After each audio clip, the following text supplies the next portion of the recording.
దృష్టిలో యథార్థతను మనం సంపాదించుకోవాలి.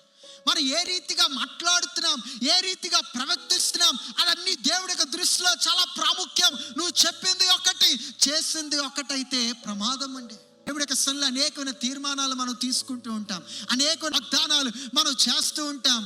అది మరిచిపోయిన వారుగా దేవుడితో నువ్వు సమాధానం పొందాలి. అభివృద్ధిలోకి తీసుకొని వచ్చిన వాడు ఆయన. నీకు స్వస్థత ఇచ్చిన వాడు నా ప్రభు అయి ఉన్నాడు. నీ కుటుంబాన్ని జీవింప చేసిన వాడు నా ప్రభు అయి ఉన్నాడు.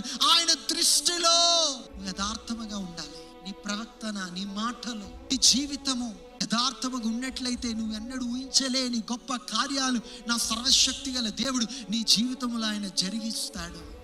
మన దేవుడి యొక్క దృష్టిలో లేకపోతే మనం ఏదో పెద్ద పెద్ద కార్యాలు చేయ అవసరం లేదు.